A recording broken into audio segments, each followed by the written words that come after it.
Powered by NBC bearings, భారతదేశపు మొట్టమొదటి bearing తయారుదారు.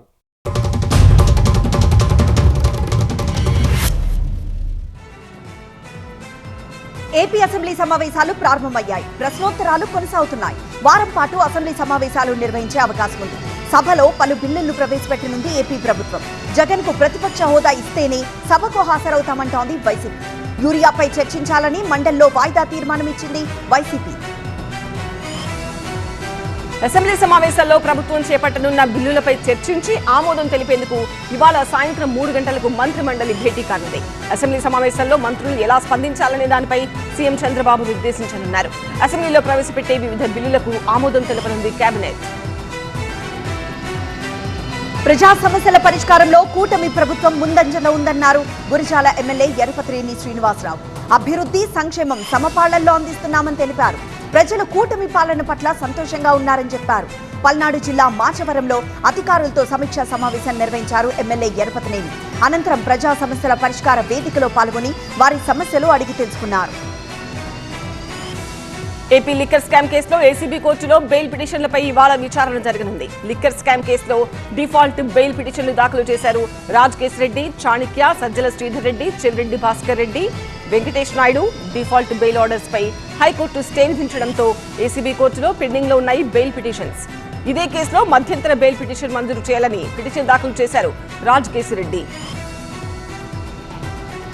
Liquor scam కేసులో వైసీపీ ఎంపీ మిథున్ రెడ్డిని కస్టడీకి ఇవ్వాలని సిట్ దాఖలు చేసిన పిటిషన్ పై విచారణ చేపట్టనుంది ఏసీబీ కోర్టు. లిక్కర్ స్కామ్ కేసులో అరెస్ట్ అయి ప్రస్తుతం రాజమండ్రి సెంట్రల్ జైల్లో రిమాండ్ ఖైదీగా ఉన్నారు మిథున్ రెడ్డి. మిథున్ రెడ్డి పాత్రపై విచారించేందుకు 5 రోజుల పాటు కస్టడీకి ఇవ్వాలని ఏసీబీ కోర్టులో సిట్ పిటిషన్ వేసింది. మిథున్ రెడ్డి కస్టడీ పిటిషన్ పై ఇప్పటికే నోటీసులు జారీ చేసింది ఏసీబీ కోర్టు. వైసీపీ నేత భూమన కరుణాకర్ రెడ్డికి పోలీసులు నోటీసులు ఇచ్చారు. టీటీడీ అధికారి గోవిందరాజు ఫిర్యాదుతో కేసు నమోదు చేశారు. తిరుపతి ఈస్ట్ పిఎస్ లో విచారణకు రావాలని నోటీసులో ప్రస్తావించారు పోలీసులు. అలిపిరిలో విగ్రహంపై అనవసర వివాదం సృష్టించి హిందువుల మనోభావాలు దెబ్బతీశారని ఆయనపై కేసు నమోదు చేశారు. విచారణకు హాజరు కావాలని పోలీసులు నోటీసులు ఇచ్చారన్నారు భూమన కరుణాకర్ రెడ్డి. విగ్రహం విషయంలో వివాదం చేయలేదని, తప్పు చేశారని చెప్పానన్నారు. టీటీడీ బోర్డులో ముస్లింలు, క్రిస్టియన్స్ ఉంటే తనపై కేసు పెట్టుండొచ్చన్నారు. తాను హిందువుల మనోభావాలు దెబ్బతింటున్నాయని బాధతో ఆవేదనను వ్యక్తం చేశానన్నారు. ఆ విగ్రహం ముమ్మాటికి విష్ణుమూర్తిదేనని భూమన చెప్తున్నారు. తెలుగు రాష్ట్రాలను వరుణుడు వదలడం లేదు. అల్పపీడనం ద్రోణి ప్రభావంతో భారీ వర్షాలు పడుతున్నాయి. నైరుతి బంగాళాఖాతంలో అల్పపీడనం ఏర్పడగా తెలంగాణ, దక్షిణ కోస్తాంధ్ర మీదుగా ద్రోణి కొనసాగుతోంది. దీని ప్రభావంతో ఏపీలోని రాయలసీమలో 2 రోజుల పాటు భారీ వర్షాలు పడతాయి. ఉమ్మడి ఉభయ గోదావరి, కృష్ణా, గుంటూరు, ప్రకాశం, నెల్లూరు జిల్లాల్లో మోస్తరు నుంచి భారీ వర్షాలు పడతాయని వాతావరణ కేంద్రం తెలిపింది. తెలంగాణలోనూ మరో 2 రోజుల పాటు వర్షాలు కురుస్తాయని హెచ్చరించింది వాతావరణ శాఖ. పలు చోట్ల ఉరుములు, మెరుపులతో కూడిన వర్షం పడనుంది. గంటకు 40 కిలోమీటర్ల వేగంతో ఈదురుగాలులు వీస్తాయని చెప్పింది. ఇవాళ ఏపీ, తెలంగాణకు ఎల్లో అలర్ట్ జారీ చేసింది. కడప జిల్లా కమలాపురంలో తెల్లవారుజామున కురిసిన వర్షానికి పైడి కాల్వ వంక పొంగిపొర్లింది. వంక వద్ద నీరు రావడంతో పైడి కాల్వ నుంచి కడపకు రాకపోకలకు అంతరాయం ఏర్పడింది. పైడి కాల్వ ఎగువన ఉన్న 10 గ్రామాలకు రాకపోకలు ఆగిపోయాయి. వంకపై బ్రిడ్జ్ నిర్మించాలని కోరుతున్నారు ప్రజలు. రాత్రి కురిసిన భారీ వర్షానికి హైదరాబాద్ ఎస్ఆర్ నగర్ లో కాలేజ్ భవనంపై పడింది భారీ వృక్షం. చెట్టును తొలగించారు విద్యుత్, డిఆర్ఎఫ్ సిబ్బంది. గంటకు 40 కిలోమీటర్ల వేగంతో ఈదురుగాలులు వీయడంతో చెట్లు పడుతున్నాయని ప్రజలు అప్రమత్తంగా ఉండాలని జీహెచ్ఎంసీ సిబ్బంది చెబుతున్నారు. నిన్న రాత్రి కురిసిన వర్షానికి సికింద్రాబాద్ లో ఇంకా వరద నీరు తగ్గలేదు. చిలకలగూడ, బేగంపేటలోని పలు కాలనీలు ఇంకా జల దిగ్బంధంలోనే ఉన్నాయి. బేగంపేట్, పాక్నీ నగర్ లో నీట మునిగాయి రహదారులు. 8 అడుగుల మేర వరద నీరు ప్రవహించిందంటున్నారు స్థానికులు. భారీ వర్షంతో సంగారెడ్డి జిల్లా పటాన్చేరు, బీరంగూడలో రోడ్డుపైకి వచ్చింది వరద నీరు. పలు కాలనీల్లో ప్రధాన రహదారిపై వరద నీరు పారుతోంది. ఆ నీటిలోనే రాకపోకలు సాగుతున్నాయి. ఈ మధ్య కాలంలో ఇంత పెద్ద ఎత్తున వర్షం పడలేదు అంటున్నారు స్థానికులు. యాదాద్రి జిల్లాలో ఉధృతంగా ప్రవహిస్తోంది మూసీ నది. జూలూరు దగ్గర లో లెవెల్ బ్రిడ్జ్ పై భారీగా వరద చేరింది. దీంతో పోచంపల్లి, బీబీ నగర్ మధ్య నిలిచిపోయాయి రాకపోకలు. సంగం భీమిలి లింగల్ దగ్గర వంతెన పైనుంచి వరద ప్రవాహం కొనసాగుతోంది. చౌటుప్పల్, భువనగిరి మధ్య రాకపోకలు బంద్ అయ్యాయి. ఇరువైపులా బ్యారికేడ్లు ఏర్పాటు చేశారు పోలీసులు. మూసీ పరివాహక ప్రజలను అప్రమత్తం చేశారు అధికారులు. జూరాలకు వరద ఉధృతి పెరగడంతో 15 గేట్లను ఎత్తివేశారు. డ్యాంకు 1,41,000 క్యూసెక్ల ప్రవాహం కొనసాగుతోంది. అవుట్ఫ్లో 1,40,000 క్యూసెక్లుగా ఉంది. పూర్తి స్థాయి నీటి మట్టం 318 మీటర్లు కాగా ప్రస్తుతం 317 మీటర్లకు నీరు చేరింది. పూర్తి స్థాయి నీటి నిల్వ 9 టీఎంసీలకు గాను ప్రస్తుతం 8 టీఎంసీల నీరుంది. ఎగువ దిగువ జూరాల జల విద్యుత్ కేంద్రాల్లో విద్యుత్ ఉత్పత్తి కొనసాగుతోంది. శ్రీశైలం జలాశయానికి వరద నీరు కొనసాగుతోంది. జూరాల సుంకేసుల నుంచి మొత్తం 1,68,000 క్యూసెక్ల నీరు వస్తోంది. 4 గేట్లు ఎత్తి 1,77,000 క్యూసెక్ల నీటిని దిగువకు వదులుతున్నారు. డ్యాం పూర్తి స్థాయి నీటి మట్టం 885 అడుగులు కాగా ప్రస్తుతం 884 అడుగులకు నీరు చేరింది. పూర్తి స్థాయి నీటి నిల్వ 215 టీఎంసీలు కాగా ప్రస్తుతం 212 టీఎంసీలుగా ఉంది. నాగార్జున సాగర్ ప్రాజెక్టుకు వరద పెరిగింది. డ్యాంకు ఇన్ఫ్లో 1,79,000 క్యూసెక్లు ఉంది. 18 గేట్లు ఎత్తి 1,80,000 క్యూసెక్ల నీటిని దిగువకు విడుదల చేస్తున్నారు. సాగర్ పూర్తి స్థాయి నీటి మట్టం 590 అడుగులు కాగా ప్రస్తుతం 587 అడుగులకు నీరు చేరింది. పూర్తి స్థాయి నీటి నిల్వ సామర్థ్యం 312 టీఎంసీలు కాగా ప్రస్తుతం 306 టీఎంసీల నీరు నిల్వ ఉంది. కుడి ఎడమ జల విద్యుత్ కేంద్రాల్లో విద్యుత్ ఉత్పత్తి కొనసాగుతోంది. వాంతులు విరోచనాలతో గుంటూరు ప్రభుత్వ ఆసుపత్రికి చేరే రోగుల సంఖ్య పెరుగుతోంది. జీజీహెచ్లో 32 మంది బాధితులు చికిత్స పొందుతున్నారు. నగరంలోని వివిధ ప్రాంతాల నుండి అస్వస్థతతో ఆసుపత్రికి వస్తున్నారు బాధితులు. వారికి ప్రత్యేక వార్డులో చికిత్స అందిస్తున్నారు వైద్యులు. రోగులకు ఎలాంటి డయేరియా లక్షణాలు లేవన్నారు జీజీహెచ్ సూపరింటెండెంట్ రమణ యశస్వి. జీజీహెచ్లో ఉన్న బాధితులను పరామర్శించారు గుంటూరు తూర్పు ఎమ్మెల్యే నజీర్ అహ్మద్. కృష్ణానది నుంచి బురద నీరు వస్తోందని, కాచి చల్లార్చిన నీటిని తాగాలని సూచించారు కార్పొరేషన్ కమిషనర్ పులి శ్రీనివాస్. 13 ప్రాంతాల నుంచి అత్యధికంగా కేసులు వస్తుండటంతో ఇంటింటి సర్వే చేయాలని వైద్య సిబ్బందిని ఆదేశించారు. ఇవాళ జీజీహెచ్లో బాధితులను పరామర్శించనున్నారు వైసీపీ నేతలు. జనగామ జిల్లా రైతులకు యూరియా కష్టాలు తీరడం లేదు. ఉదయం నుంచి సొసైటీ ముందు బారులు తీరారు రైతులు. చెప్పులు, రాళ్లు క్యూ లైన్లలో పెట్టి యూరియా బస్తాల కోసం నిరీక్షిస్తున్నారు. రైతుల నుంచి ఆధార్ కార్డులు సేకరించిన వ్యవసాయ శాఖ అధికారులు ఎరువులు ఇస్తామని చెబుతున్నారు. జనగామ జిల్లాలో రైతుల పరిస్థితి దయనీయంగా ఉంది. ఉదయం యూరియా బస్తాల కోసం ముందే వచ్చి సొసైటీ వద్దనే నిద్రిస్తున్నారు రైతులు. చెద్దర్లు వెంట తెచ్చుకుని రాత్రంతా అక్కడే పడుకుంటున్నారు. రైతు సహకార సొసైటీ కేంద్రం వద్ద యూరియా బస్తాల కోసం క్యూ లైన్ లో పడుకుంటున్నారు రైతులు. మహిళా రైతులు దుప్పట్లు తీసుకుని యూరియా కోసం ఎదురు చూస్తున్నారు. తిరుపతి జిల్లా రేణిగుంట విమానాశ్రయం సమీపంలోని ఈఎంసీలో అగ్ని ప్రమాదం జరిగింది. ఇండస్ట్రియల్ ఎస్టేట్లోని మనోత్ ఇండస్ట్రీస్ లిమిటెడ్ కంపెనీలో ఎగిసిపడుతున్నాయి మంటలు. లిథియం అయాన్ బ్యాటరీ యూనిట్లో చెలరేగాయి మంటలు. వాటిని అదుపు చేసేందుకు 7 ఫైర్ ఇంజన్లను వినియోగిస్తున్నారు అగ్నిమాపక సిబ్బంది.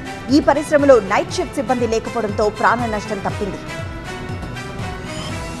లవర్స్ టార్గెట్ గా దౌర్జన్యాలు, దొంగతనాలు చేస్తున్న అఖిల్ అనే యువకుని అదుపులోకి తీసుకున్నారు చిత్తూరు జిల్లా పోలీసులు. ఏకాంతంగా ఉన్న జంటలను బెదిరించి దోచుకుంటున్నాడు నిఖిల్. చిత్తూరు అడవి ప్రాంతంలో దోపిడీకి పాల్పడ్డాడు అఖిల్. సీసీటీవీ ఫుటేజ్ ద్వారా దొంగను గుర్తించిన పోలీసులు అతన్ని అదుపులోకి తీసుకుని విచారిస్తున్నారు. మంచిర్యాల జిల్లా వేమనపల్లి మండల పరిధిలో అక్రమ మద్యం రవాణా జోరుగా సాగుతోంది. సమీపంలోని ప్రాణహిత నది మీదుగా మహారాష్ట్రకు మద్యం తరలిస్తున్నారు అక్రమార్కులు. ఈ సంగతి తెలిసినా సంబంధిత అధికారులు చూసి చూడనట్లు వ్యవహరిస్తున్నారనే విమర్శలున్నాయి. ప్రతి నెల ₹1,00,000 అధికారులకు ముడుపులుగా ఇస్తున్నారంటున్నారు స్థానికులు. రాజమండ్రి స్పా సెంటర్లలో మసాజ్ బెడ్స్ ఉన్న గదులను క్లోజ్ చేశారు నిర్వాహకులు. ప్రకాష్ నగర్ పోలీస్ స్టేషన్ పరిధిలోని అన్ని స్పా సెంటర్లలో బెడ్లున్న రూములను నిర్వాహకులతో మూసివేయించారు పోలీసులు. మొన్న ఫెదర్ టచ్ స్పా సెంటర్లో 11 మంది విటులు, అమ్మాయిలు దొరకడమే ఇందుకు కారణం. స్పా సెంటర్ నిర్వాహకులను అరెస్ట్ చేసి రిమాండ్కి తరలించారు. సెలాన్ స్పా సెంటర్ పేరుతో అసాంఘిక కార్యక్రమాలకు పాల్పడితే కఠిన చర్యలు తప్పవంటున్నారు ప్రకాష్ నగర్ పోలీసులు. నంద్యాల జిల్లా ప్యాపిలి మార్కెట్లో కిలో టమోటా ₹19 పలుకుతోంది. ఫస్ట్ క్వాలిటీ 20 కేజీల బాక్స్ ₹380 ఉంది. సెకండ్ క్వాలిటీ 20 కేజీల బాక్స్ ₹200 ఉందని చెప్తున్నారు రైతులు. మార్కెట్లో టమోటాకు గిట్టుబాటు ధర రావడం పట్ల రైతులు ఆనందం వ్యక్తం చేశారు. కడప, కర్నూలు జిల్లాలో ఉల్లి పంట పండించిన రైతుల పరిస్థితి దయనీయంగా మారింది. లక్షల్లో పెట్టుబడి పెట్టి 6 గాలం కష్టపడి పంటను పండిస్తే తీరా చేతికొచ్చిన పంటను గిట్టుబాటు ధర ఉండడం లేదు. కడప జిల్లా సింహాద్రిపురం మండలం అహోబిలాపురంకు చెందిన అంకాల్ రెడ్డి అనే రైతు 3 ఎకరాల్లో 70,000కు పైగా పెట్టుబడి పెట్టి ఉల్లి పంట సాగు చేశాడు. 5 రోజులుగా వేచి చూసిన ఉల్లి పంటను కొనేందుకు వ్యాపారులెవరూ ముందుకు రాకపోవడంతో పంటను వదిలేశాడు. తమను ప్రభుత్వమే ఆదుకోవాలని విజ్ఞప్తి చేస్తున్నారు అన్నదాతలు. కర్నూలు మార్కెట్లో ఉల్లిపాయలు గుట్టలుగా పేరుకుపోవడంతో ఇవాళ రేపు మార్కెట్కు సెలవు ప్రకటించారు అధికారులు. పేరుకుపోయిన ఉల్లిని వేలం ద్వారా విక్రయించేందుకు చర్యలు తీసుకుంటున్నారు. అమ్ముకునేందుకు రైతులు ఉల్లి తీసుకురాకుండా సెలవు ప్రకటించారు అధికారులు. ప్రత్యామ్నాయంగా ఎమ్మిగనూరు మార్కెట్లో ఉల్లిని కొనుగోలు చేస్తారని చెప్పారు. ఏపీ ఆర్టీసీలో ఫ్రీ బస్సు పథకం అమలుపై మహిళా కండక్టర్ సెల్ఫీ వీడియో తీశారు. మహిళా ప్రయాణికులు సహకరించడం లేదని, ఆక్యుపెన్సీ పెరిగి బస్సుల్లో ఎదుర్కొంటున్న ఇబ్బందులను ప్రస్తావించారు జంగారెడ్డిగూడెం డిపో కండక్టర్. బస్సులో పరిమితికి మించి ఎక్కడం, ఎంత చెప్పినా ప్రయాణికులు వినడం లేదని ఆవేదన వ్యక్తం చేశారు. అధికారులు తమ సమస్యలు పట్టించుకోవాలని విజ్ఞప్తి చేశారు. ఆ వీడియో ఇప్పుడు సామాజిక మాధ్యమాల్లో వైరల్ కావడంతో కండక్టర్పై విచారణకు ఆదేశించారు అధికారులు. ప్రముఖ దర్శకుడు రామ్ గోపాల్ వర్మపై కేసు నమోదైంది. రిటైర్డ్ మహిళా ఐపీఎస్ ఫిర్యాదుతో రాయదుర్గం పిఎస్ లో కేసు నమోదు చేశారు. దహనం వెబ్ సిరీస్ పై ఫిర్యాదు చేశారు రిటైర్డ్ ఐపీఎస్ అధికారిని. ఎలాంటి అనుమతి లేకుండా తన ప్రొఫైల్ ను దహనం వెబ్ సిరీస్ లో వాడారని ఫిర్యాదు చేశారు. దహనం సినిమాకు ప్రొడ్యూసర్ గా ఉన్నారు ఆర్జీవి.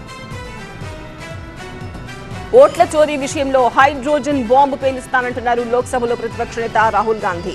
ఇందుకు సంబంధించిన ఆధారాలను ప్రజల ముందు ఉంచుతానని తెలిపారు. బీహార్ అసెంబ్లీ ఎన్నికలు, ఓట్ల చోరీ ఉద్యమంపై సమాలోచనలు చేస్తోంది కాంగ్రెస్. ఇందులో భాగంగా ఈ నెల 24న బీహార్ రాజధాని పట్నాలో కాంగ్రెస్ వర్కింగ్ కమిటీ సమావేశం జరగనుంది. ఈ సమావేశానికి కాంగ్రెస్ పార్టీ అధ్యక్షుడు మల్లికార్జున ఖర్గే, రాహుల్ గాంధీ, ఇతర నేతలు హాజరు కానున్నారు. ప్రభాస్ హీరోగా తెరకెక్కుతున్న వార్ డ్రామా ఫౌజీకి సంబంధించి మరో ఇంట్రెస్టింగ్ న్యూస్ వైరల్ అవుతోంది. ఈ సినిమాలో ఒక కీలక పాత్రకు బాలీవుడ్ స్టార్ అభిషేక్ బచ్చన్ ను సంప్రదించారట మేకర్స్. అభిషేక్ కూడా ఆ క్యారెక్టర్ కు గ్రీన్ సిగ్నల్ ఇచ్చారన్న టాక్ వినిపిస్తోంది. ప్రభాస్ రెండో ప్రపంచ యుద్ధం నాటి సైనికుడిగా నటిస్తున్న ఈ సినిమాకు హను రాఘవపూడి దర్శకుడు. వరుస ఫెయిల్యూర్స్ ఎదుర్కోవడంతో అప్కమింగ్ సినిమాల విషయంలో ఆలోచనలో పడ్డారు Bollywood star hero Aamir Khan. Sitaare Zameen Par తర్వాత దాదాసాహెబ్ ఫాల్కే బయోపిక్ చేయాలనుకున్న ఆమీర్ ఇప్పుడు ఆ ప్రాజెక్ట్ ను పక్కన పెట్టేసే ఆలోచనలో ఉన్నారు.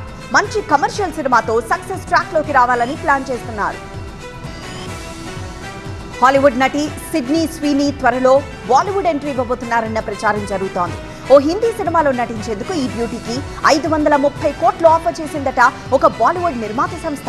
ఓ సామాన్యుడితో ప్రేమలో పడే అంతర్జాతీయ నటి కథతో తెరకెక్కుతున్న ఈ సినిమా 2026లో సెట్స్ మీదకు వెళ్లే ఛాన్స్ ఉంది. ఆసియా కప్ కీలక మ్యాచ్ లో యూఏఈపై గెలిచి సూపర్ 4లోకి ప్రవేశించింది పాకిస్తాన్. తొలిగా బ్యాటింగ్ చేసిన పాక్ జట్టును యూఏఈ బౌలర్లు భయపెట్టేశారు. అయితే ఫఖర్ జమాన్ 50 పరుగులతో పాక్ ఇన్నింగ్స్ ని నిలబెట్టాడు. చివర్లో షాహీన్ అఫ్రిది 14 బంతుల్లో 29 పరుగులు చేయడంతో పాక్ 20 ఓవర్లలో 9 వికెట్ల నష్టానికి 146 పరుగులు చేసింది.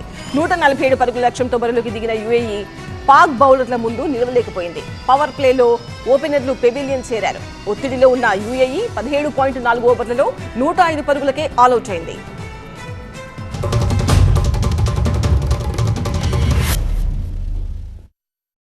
పవర్డ్ బై ఎన్బీసీ బేరింగ్స్, భారతదేశపు మొట్టమొదటి బేరింగ్ తయారుదారు.